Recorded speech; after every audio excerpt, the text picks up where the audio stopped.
Kupang, jumpa lagi bersama saya Indi Mangi dalam podcast UT Kupang, Mari Ba Omong. Dan di studio sudah hadir bersama saya ada Ibu Dr. Pepi Rospina Pertiwi SPMSI.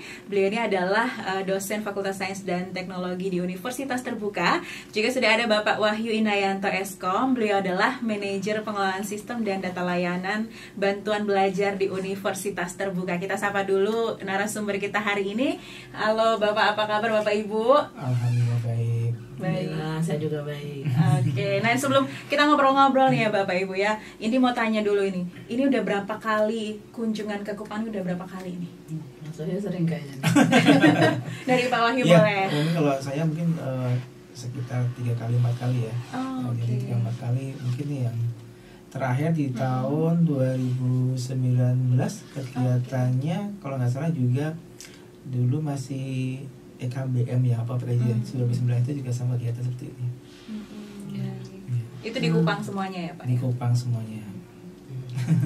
Kalau saya 3 kali juga. 3 kali, yang pertama zamannya kepala itu Pak Ayub kalau nggak salah. Oh, udah lama banget. Saya baru masuk UT kayaknya itu. Jadi kebetulan waktu itu di program studi kami dulu, program studi penyuluhan dan komunikasi pertanian, banyak mahasiswa yang dari penyuluh ya, penyuluh yang mau D3 di UT gitu, dan saya kebetulan koordinator wilayah Kupang, jadi pernah 1 kali ke sini untuk Rakorda. Kemudian yang kedua kalinya waktu zaman kepalanya Pak Alam, waktu itu mau audit kalau nggak salah. Dan ini yang ketiga. Ini yang ketiga ya. Wow, luar biasa. Sekali lagi diucapkan selamat datang dan terima kasih banyak nih Bapak Ibu udah menyempatkan waktu di sela-sela kesibukannya untuk mau sharing ya, berbagi dalam podcast UT Kupang hari ini. Nah, Bapak Ibu, sebelum kita masuk lagi di topik kita nih, boleh dijelasin, diceritain dikit nih agenda kunjungan ke Kupang kali ini itu dalam rangka apa sih? Ya, Silakan ya. kebetulan kami ditugaskan dari PPSDM Universitas Terbuka untuk pelatihan instruktur LPK BJJ seperti itu ya. Kami tugaskan dari PPSDM yang dimana sekitar 2 hari ya Bu ya pelatihannya di sini. Hari ini sampai dengan hari besok pelatihan PKBJ dan SMB, UBT dan apa seperti itu. Oke, baik. Ada tambahan dari Ibu Baik. Pepi? Iya, sama jadi untuk memantapkan lagi, untuk apa istilahnya menyegarkan lagi gitu ya, dan untuk sharing terkait kegiatan LPK BJJ di UT daerah, kami juga kesini itu tujuannya adalah untuk itu. Kalau untuk memberikan materi sepertinya kan semua teman-teman di UT daerah sudah paham terkait materi LPK BJJ. Sudah dijalani juga Sudah ya dijalani untuk juga, kegiatan karena tersebut. sering ya melakukan Iya, ini ke betul. daerah ya. Nah ini kalau untuk sahabat UT Kupang dan masyarakat NTT yang menyaksikan, untuk LPKBJJ sendiri itu adalah satu kegiatan layanan pendukung kesuksesan belajar jarak jauh oleh Universitas Terbuka, yang nanti bisa dijelaskan juga nih mungkin ke Pak Wahyu, bisa dijelaskan tentang konsep dari kegiatan LPKBJJ di UT itu seperti apa sih? Nah, sebenarnya konsep kegiatan LPKBJ sendiri itu mengikuti beberapa kegiatan ya. Yang pertama itu kegiatan orientasi studi mahasiswa baru. Kemudian ada namanya PKBJ ya, pelatihan keterampilan belajar jarak jauh ya Bu ya. Kemudian ada workshop tugas. Selanjutnya ada klinik ujian. Nah, kegiatan-kegiatan tersebut itu ditujukan bagi mahasiswa baru atau mahasiswa yang sudah ongoing tapi belum mengikuti seperti itu. Tujuannya adalah bagaimana mahasiswa itu menguasai keterampilan belajar jarak jauh dalam mengikuti kegiatan belajar di Universitas Terbuka. Bapak menambahkan? Ya, sama sih seperti itu. Jadi memang namanya juga layanan, ini adalah fasilitas yang diberikan oleh UT untuk mahasiswa baru atau mahasiswa yang sudah menjadi mahasiswa lama UT tapi ingin juga mengikuti ini, dipersilahkan. Jadi supaya mereka lebih terkonsep untuk belajar secara dengan sistem yang UT punya ya, sistem terbuka dan jarak jauh, supaya mereka bisa lebih tune in ketika mereka memasuki masa-masa pembelajaran gitu. Nah, saya ke Bu Pepi lagi nih. Kalau konsep untuk kegiatan LPKBJ seperti itu mungkin bisa disebutkan sedikit ya, materi atau keterampilan apa saja sih yang diajarkan di dalam rangkaian kegiatan LPKBJJ ini, Bu? Baik, sebetulnya materi secara keseluruhan itu cukup banyak ya. Dan itu semua sudah kita simpan atau kita berikan pada aplikasi Silayar atau LMS yang bisa diakses oleh mahasiswa. Namun ada beberapa materi yang memang perlu penekanan khusus di setiap komponen LPKBJJ-nya. Pada OSMB ada sekitar 5 materi yang ditekankan untuk disampaikan secara sinkronus ya, baik luring maupun daring. Di PKBJJ juga materi-materinya harus disampaikan, diharapkan itu disampaikan secara sinkronus. Workshop tugas dan klinik ujian juga ada yang bisa ditekankan untuk disampaikan secara sinkronus gitu. Jadi kalau materi keseluruhan sih semuanya sudah ada di Silayar. Nah, untuk materi OSMB sendiri di sini untuk pertemuan sinkronusnya ada materi mengenai sistem PJJ di UT ya. Ya, tujuannya supaya mahasiswa paham bagaimana sih sistem belajar di UT, apa konsep jarak jauh, terbuka dan jarak jauhnya UT, mereka paham. Kemudian juga ada materi terkait 1 semester proses belajar di UT atau sampai lulus itu seperti apa, mulai dari admisi, registrasi, kemudian bagaimana kegiatan RPA dilakukan ya, syarat-syarat RPL atau rekognisi pembelajaran lampau. Kemudian juga terkait tutorialnya, terkait pemberian tugas-tugasnya, kemudian juga sampai nanti pada saat dia yudisium atau wisuda. Materi lain di OSMB ada terkait kemahasiswaan ya, itu adalah materi yang cukup bagus diberikan secara sinkronus karena akan memancing memotivasi mahasiswa untuk senang belajar di UT gitu ya. Di situ ada beasiswa, ada tentang kegiatan di sport seni seperti itu.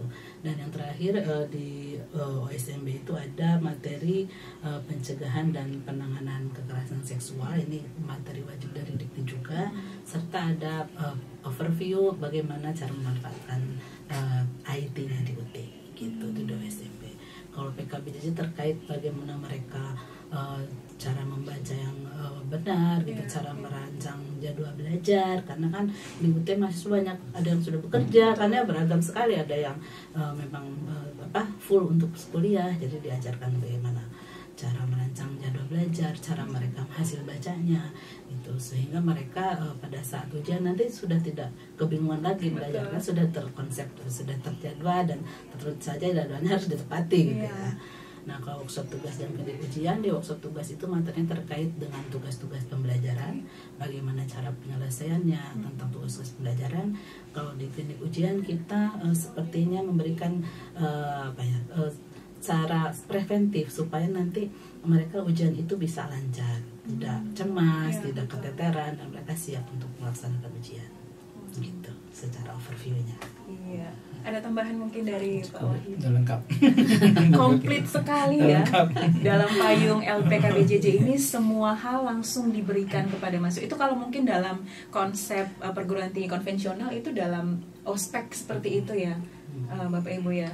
Tapi dikemas dalam hanya waktu yang singkat itu, diberikan agar mahasiswa tidak kaget ya dengan sistem pembelajaran jarak jauh yang sudah siap dulu ya. Betul, ada di UT. Ini keren sekali nih. Nah, kita lanjut nih. Saya ke Pak Wahyu. Bapak, bagaimana sih pelatihan ini tuh bisa membantu mahasiswa baru dalam mengelola waktu, memahami materi, serta mereka bisa mempersiapkan diri pada akhirnya untuk mengikuti evaluasi atau ujian akhir semester itu seperti apa? Ya, pada prinsipnya di dalam materi-materi PKBJ, OSMB itu terdapat materi-materi yang ini tadi disampaikan oleh Bu Pepi ya, beberapa poin-poin yang mereka paling tidak kuasai dalam kegiatan tersebut, karena di sisi lain mahasiswa UT itu kan artinya misalkan dari SMA itu belum mendapatkan pelatihan-pelatihan bagaimana mereka belajar mandiri seperti itu. Jadi mereka perlu memerlukan pendampingan bagaimana keterampilan khusus untuk menuju belajar mandiri itu bagaimana. Nah, di dalam materi tersebut juga ada bagaimana cara baca cepat ya, contohnya seperti itu ya. Mereka harus menguasai, karena memang belajar mandiri itu tentunya bukan hanya mereka belajar sendiri, mereka bisa belajar dengan kelompok atau daerah lainnya. Artinya mereka dengan keterampilan yang mereka kuasai bisa menopang ketika nanti teman-teman mahasiswa itu belajar mengikuti beberapa kegiatan kedepannya di UT terbuka seperti itu. Ya, Bu Bayu menambahkan. Ya, udah cukup sih. Ini kerja sama tim yang sangat baik Iya, sekali. Kita sering bekerja sama soalnya. Jadi outputnya pasti mahasiswa UT itu memiliki apa ya, keterampilan mereka Iya, dalam betul. belajar jarak jauh dan pastinya kemandirian ya Bapak Iya, ya. betul. Ini sejak kapan sih untuk konsep kegiatan LPK PJJ ini? PJJ ini sebetulnya Sudah. konsep awalnya tuh sudah EKBM. lama ya, dari tahun 2018 kalau nggak salah. Oh, oke. Pengembangan EKBM, edukasi keterampilan belajar mengajar, dan itu berkembang terus sehingga pada saat itu ada OSMB, PKBJ dan klinik belajar. Kemudian sekitar tahun 2021 klinik belajar ini di apa istilahnya disubstitusi dengan topik yang baru atau kelompok pembelajaran yang baru, yaitu workshop tugas dan klinik ujian.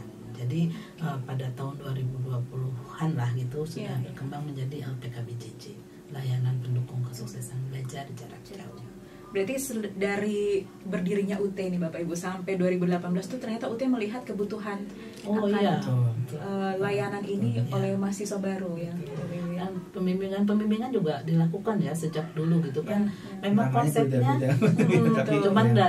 dalam setiap periodenya berubah Ada, ya. nama-namanya saja sih gitu. Iya. Jadi dulu kan karena konsepnya jarak jauh, dulu ada sempat sebelum teknologi informasi berkembang Ya, pesat itu ada tutorial tertulis. Jadi Oh, mahasiswa oke. itu dikirimkan materi-materi baik CD atau buku atau apa. Ya, Nanti mereka ya. mengirimkan kembali apa hasil jawaban dari pertanyaan-pertanyaan yang diberikan. Masih manual sekali Masih ya. manual, jarak jauh manual. Makin ke sini makin berkembang sehingga terjadi sekarang sudah memanfaatkan IT ya dengan Iya. secara optimal gitu. Luar biasa. Nah, kita lanjut nih, saya ke Pak Wahyu dulu nih. Pak, bagaimana sih mahasiswa itu bisa mengakses pelatihan ini? Apakah dilakukan secara online ataukah ada sesi tatap muka seperti itu? Ya, beberapa di daerah mempunyai skenario sendiri-sendiri ya, tergantung mungkin kebutuhan, tergantung waktu dan Ya. beberapa lokasi. Jadi di daerah itu menyelenggarakan ada bisa yang daring atau beberapa itu luring. Banyak kan untuk SMB kan memang luring ya, kita arahkan untuk luring. Kemudian untuk PJ juga ada yang melakukan daring menggunakan apa namanya sistem atau tool aplikasi yang mendukung ya, seperti Zoom, seperti Team. Nah, untuk sesi sinkronus kemudian ada sesi asinkronus. Nah, kami Universitas Terbuka itu menyediakan sesi asinkronusnya ketika di dalam materi-materi yang tidak sudah disampaikan mungkin belum cukup dalam, itu ada namanya sesi asinkronus. Kita menyediakan namanya si layar UTSID. Jadi dalam si layar UTSID itu kita lengkap materi-materi yang tadi disampaikan disampaikan dalam kegiatan LPK BJJ. Itu materi-materinya lengkap di sana. Kemudian di sana juga ada evaluasinya kepada mahasiswa ketika mahasiswa itu membaca materi penguasaan sampai mana, ada namanya kuis. Nah, mereka harus mengerjakan kuis tersebut. Kemudian bisa membaca materi selanjutnya apabila sudah menyelesaikan materi yang ada dipersyaratkan seperti itu. Jadi ujung akhirnya mahasiswa itu ketika sudah selesai semua akan bisa mencetak sertifikat seperti itu. Jadi ada beberapa tahapan atau evaluasi yang kami lakukan seperti itu. Ada tambahan? Ya, sebetulnya materi ini sudah kita siapkan secara utuh ya dari dengan adanya si layar tadi gitu. Nah, ini kan mengakomodasi materi-materi yang disyaratkan juga oleh Dikti. Jadi materi ini ada yang ke-UT-an, khas ke-UT-an, ada juga materi yang memang harus disampaikan kepada setiap mahasiswa di perguruan tinggi manapun. Nah, karena kalau di perguruan tinggi lain, ospek atau yang sekarang disebut PKKMB, pengenalan PKKM, pengenalan kampus bagi mahasiswa baru ya, itu mereka itu kan 6 hari, 1 minggu jatahnya. Maka ada ketentuan bahwa bisa dilaksanakan selama 6 hari. Kalau di UT kan susah, 6 hari untuk sinkronus luring semua itu susah karena mahasiswa tidak berkumpul. Nah, sehingga difasilitasilah dengan adanya si layar ini, sehingga cukup diselenggarakan OSMB PKBJJ dalam 2 hari. Nah, yang harusnya 6 hari selesai mereka, nah sisanya bisa atau materi-materi tersebut juga disampaikan di dalam si layar. Jadi ada beberapa yang tidak disampaikan secara sinkronus tapi dipelajari oleh mahasiswa sendiri di rumah. Baik. Nah, kalau untuk mahasiswa baru nih Bapak Ibu yang udah bayar dan ternyata di UT daerah itu belum dilaksanakan OSMB dan PKBJJ, apakah mereka sudah bisa akses layar terlebih dahulu? Kalau mahasiswa yang silar itu adalah mahasiswa yang sudah membayar, mereka biasanya dapat kelasnya tuh yang PPKS dari kementerian ya. Itu kita sudah masukkan ke dalam silar itu, artinya mereka baru mendapatkan modul yang PPKS begini. Ada satu paket itu kita PPKS. Nah, untuk yang materi terkait PKBJJ atau OSMB itu atau WT atau KO di PKBJJ itu ketika UT daerah sudah menjadwalkan ya, mempunyai jadwal ya, kapan pelaksanaannya, kemudian pesertanya siapa, nah itu baru dimasukkan ke dalam aplikasi Silayar seperti itu. Tapi hak mahasiswa untuk mengikuti PKBJJ itu ya memang setelah dia meregistrasi itu sebetulnya sudah berhak memperoleh layanan itu. Berarti artinya pada saat itu UT daerah sudah bisa mempersiapkan kelasnya gitu. Jadi begitu terkumpul misalnya tidak harus sampai menunggu tutup registrasi ya, sudah terkumpul untuk syarat OSMB silakan buka kelas silakan gitu. Jadi untuk kelas virtualnya nanti kan bisa dibuka di sini atau kalau ada hal-hal yang ingin ditanyakan secara teknis kan bisa dengan PBB gitu. Wow. Nah, kita lanjut lagi nih. Kemudian ke Pak Wahyu. Apakah ada perbedaan yang signifikan nih Pak antara mahasiswa yang mengikuti kegiatan LPKBJJ dan yang tidak? Nah, mungkin belum secara penelitian ya Bu Pep, tapi paling tidak dari sisi materi, dari sisi pelaksanaan, artinya mahasiswa yang dari konversi dari mahasiswa yang dulunya belum masih konvensional dari SMA mengajar harus tatap muka, nah kemudian di UT itu tiba-tiba mereka tidak ketemu dengan teman, artinya jarak jauh, nah itu artinya mereka membutuhkan keterampilan khusus untuk melakukan kegiatan tersebut. Artinya pasti ada perbedaan ketika nanti misalkan contohnya ketika mengikuti tutorial online atau tutorial TTM atau web, nah itu artinya mereka ada beberapa keterampilan yang mereka harus kuasai. Ketika tidak mengikuti, artinya mereka dan itu membaca, artinya mungkin belum jelas informasinya, karena beberapa hal-hal itu memang harus disampaikan secara teknis dan mungkin ada beberapa yang konsep ya, kalau yang membaca dengan cepat itu beberapa tekniknya. Nah itu kan disampaikan dalam kegiatan tersebut, artinya mereka mungkin kehilangan momentum untuk itu. Ya harapannya ya mahasiswa itu memang mengikuti semua, walaupun mereka itu tidak bisa mengikuti secara sinkronus melalui tatap muka atau dengan media lain atau webinar, mereka juga membaca materi-materi yang silayar. Harapannya seperti itu sih ya. Tambahan mungkin Bu Pepe ada testimoni dari mahasiswa mungkin. Ya sebetulnya kalau merugi ya menurut saya kalau masih tidak memanfaatkan layanan ini. Mereka kan sudah diberikan keleluasaan kesempatan untuk mengikuti ini. Kalau yang tidak ikut ya tentu terus terang jangankan mahasiswa UT ya, kita sebagai mahasiswa di awal di universitas biasa pun ketika masuk kan kebingungan ya, gimana nih cara belajar di sini, gimana polanya. Betul. Apalagi dengan sistem di UT. Di UT itu punya buku materi pokok yang baku yang menjadi pegangan dan berbeda dengan buku-buku bacaan yang kita pelajari pada universitas konvensional. Ada sistematikanya sudah baku, kemudian sistem penomoran modulnya.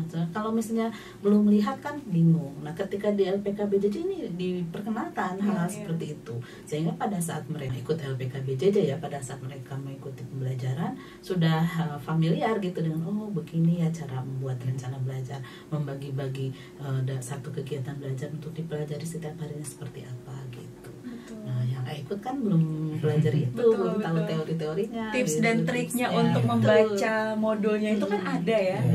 Dan pastinya tidak didapat kalau teman-teman mahasiswa itu tidak ikut gitu. Jadi kalau mereka cari tahu sendiri agak ribet ya Bapak Ibu. Iya, fasilitas lain juga banyak Bu ya. Fasilitas lain yang sebenarnya mereka dapatkan akhirnya mereka nggak tahu ya. Misalkan pemanfaatan jadi Office 365. Betul ya. Terus WiFi ID mereka dulu kalau membaca kalau memang nggak mau baca ya mungkin ada ketinggalan Agak informasi sulit, ya, ya. agak sulit. Iya, apalagi UT kan banyak kegiatan ya kemahasiswaan Ya. tuh. Iya, Yang itu itu juga penting buat maksudnya akan memicu motivasi dan mereka akan menyenangkan aku di UT. Ternyata di UT itu tidak hanya belajar terus ya, gitu. Ternyata ada juga kegiatan kemahasiswaan yang Betul. menyenangkan, bisa punya jaringan pertemanan yang banyak. Itulah yang kalau yang ikut LPKBJJ di awal tidak paham ada itu gitu. Benar-benar. Jadi menurut saya sih ikut harus. Wajib ikut ya, biar membangkitkan juga Iya. rasa memiliki di UT ya Bapak Ibu ya. Wow. Nah, saya ke Bu Pepi lagi nih. Nah, Bu, bagaimana atau adakah langkah dari UT untuk terus mengembangkan atau mengembangkan atau berinovasi dalam kegiatan LPKBJJ ini mungkin agar lebih efektif lagi dilakukan di masa depan? Ya salah satunya tadi dengan kita mengidentifikasi mana-mana materi yang harus disampaikan secara sinkronus ya, agar penekanan kekhasan UT itu misalnya dari awal menjadi mahasiswa itu sudah paham, itu sangat penting. Kemudian juga inovasi itu kan dulu tidak ada Silayar, tidak ada LMS. Betul. Sekarang ada. Mungkin nanti ketika teknologi lebih berkembang lagi ada inovasi lain yang bisa dikembangkan oleh UT terkait LPKBJJ ini. Baik. Ada tambahan dari Cukup. Bapak? Nah, ini sebenarnya ada titipan juga nih, pertanyaan dari teman-teman mahasiswa nih Bapak Ibu. Karena ada rumor yang beredar kalau tidak ikut LPKBJJ nanti itu ada bermasalah di waktu yudisium, tidak kekurangan sertifikat atau bagaimana gitu untuk syarat yudisium, itu bagaimana tanggapannya nih Bu? Ya, terkait itu data-data itu sebenarnya sudah ada ya, siapa saja yang mengikuti, siapa saja yang belum. Nah, untuk saat ini memang belum diterapkan terkait syarat prasyarat sebagai jurus atau belum. Tapi itu kemungkinan bisa diterapkan ketika sudah datanya itu sudah kita lengkapi, beberapa instrumennya sudah lengkap, mungkin baru kedepannya menuju ke sana. Saat ini memang menuju ke sana ya, untuk mereka tuh harus wajib ada prasyarat di akhir yang mereka harus mengikuti OSMB apabila tidak OSMB atau BKBJJ mereka ada beberapa misalnya kayak yudisium. Saat ini memang belum ada ya peraturan dari rektor, tapi memang mungkin mengarah ke sana seperti itu. Oke. Ya. Tambahan Bu Pepi? Sudah. Tapi ini tetap wajib ya. Oke, dan pertanyaan terakhir. Nah, ini Bapak Ibu bisa kasih pesan terakhir nih untuk, bukan terakhir juga ya, untuk di podcast ini kepada mahasiswa baru khususnya di UT Kupang nih, agar mereka bisa siap menghadapi pembelajaran jarak jauh dengan lebih percaya diri. Itu pesannya apa aja sih? Dari Bu Pepi silahkan. Ya, buat UT listeners yang ada di Kupang, kalau di UT Radio istilahnya UT listeners. Oh ya, di sini sahabat UT. Sahabat UT ya, di sahabat UT teman mahasiswa di Kupang, saya menyarankan, menganjurkan ya teman-teman mengikuti LPKBJJ ini. Ini adalah layanan, bukan semata-mata ini kewajiban, tapi adalah fasilitas. Jadi fasilitas itu kan diberikan untuk memudahkan ya, sehingga kalau teman-teman mengikuti, insya Allah nanti ke depan dalam belajar itu sudah tidak kaget lagi. Memang di awal-awal semester 1 pasti ada adaptasi, tapi dengan LPKBJJ ini mengurangi adaptasi yang rumit terhadap pembelajaran di awal. Jadi menurut saya ikuti LPKBJJ sebaik-baiknya, terus cari kesempatan untuk peroleh teman sebanyak-banyaknya. Gitu. Betul. Nah, dari Pak Fahya silakan. Sahabat UT, mohon teman-teman sahabat UT mungkin mengikuti kegiatan LPKBJJ ini, karena menurut kami nanti akan membantu merasakan diri mahasiswa itu bagaimana arah dan tujuannya ketika di UT itu misalkan tidak ada mereka belajar sendiri seperti itu. Mereka harus paling tidak mereka sudah ada beberapa teman, kenal dengan teman-teman yang terdekat di wilayah lokasi tersebut. Ketika UT itu kan kumpulnya itu ketika ujian akhir, kemudian OSMB, BKWC. Nah, itu mungkin saling menguatkan ya Bu ya, saling mendukung, karena ketika mereka sudah bertemu mereka mempunyai komunitas yang mungkin saling satu program studi atau satu wilayah, mereka bisa berkomunikasi, bisa menjalin diskusi. Nah, dengan diskusi tersebut nanti bisa membantu dalam proses saat belajar di universitas terbuka sampai dengan akhir nanti, sampai dengan lulus gitu. Mereka harus paling tidak ya mendapatkan ilmu-ilmu yang bermanfaat selama kuliah di universitas terbuka seperti itu. menyenangkan kok kuliah. Menyenangkan ya. Jadi kita dengan konsep LPKBJJ ini pastinya juga memberitahukan kepada mahasiswa dan juga masyarakat NTT bahwa menyenangkan kok kuliah di UT ya. Jadi yang bilang kalau masuk gampang keluar susah itu tidak ada sebenarnya ya. Kalau tahu trik dan tipsnya di LPKBJJ. Gitu. Obrolan yang sangat seru menarik ya. Seru. Nah ini juga karena kan nanti mahasiswa baru yang sudah membayar registrasi juga yang belum membayar kita himbau juga untuk selesaikan pembayaran registrasi mata kuliah dan pastinya juga jangan lupa untuk update jadwal LPKBJJ baik itu yang diselenggarakan secara daring online maupun yang akan diselenggarakan secara luring di masing-masing domisili teman-teman mahasiswa UT Kupang. Sekali lagi Indi ucapkan terima kasih kepada Bapak Wahyu Inayanto SKM dan juga Ibu Dr. Pepi Rospina Pertiwi SPMSI atas waktunya di sela-sela kesibukan karena tadi tuh kita dilatih nih para instruktur yang akan dikirim ke daerah-daerah ya dilatih ya. Ini UT Kupang udah UT daerah keberapa nih yang dikunjungi itu dilatih? Nggak banyak ya, tapi pastinya seluruh instruktur LPKBJJ di Universitas Terbuka tuh dilengkapi dengan ilmunya yang pastinya dikirim itu adalah benar-benar pembicara yang kredibel dan pastinya menguasai materi yang sudah diberikan dari UT ya. Baik, sekali lagi saya ucapkan terima kasih banyak. Semoga semua mahasiswa baru UT Kupang yang menonton ataupun mahasiswa lama yang kepengen merefresh kembali ilmu-ilmu tentang perkuliahan di Universitas Terbuka yang mau ikutan semakin termotivasi lagi untuk mengikuti kegiatan LPKBJJ ini. Jangan lupa update jadwalnya, kami akan share melalui seluruh media sosial UT Kupang, baik itu Facebook, Instagram, TikTok ya. Jadi jangan sampai ketinggalan dan jangan sampai tidak ikut nih, karena tadi kata Bu Pepi sama Pak Wahyu nih harus diikuti supaya bisa tahu dan bisa terus beradaptasi dengan sistem pembelajaran di Universitas Terbuka. Kepada semua sahabat UT Kupang yang menonton juga kami minta jangan lupa untuk like, comment, dan share untuk konten ini dan dibagikan ke semua kenalan sahabat Anda dan keluarga Anda. Akhir kata saya Indi bersama-sama dengan Bapak Pepi yang sudah memberikan informasi terkait dengan topik kita pada hari ini, kegiatan LPKBJJ bagi mahasiswa baru. Undur diri, salam sehat untuk kita semua dan sampai jumpa.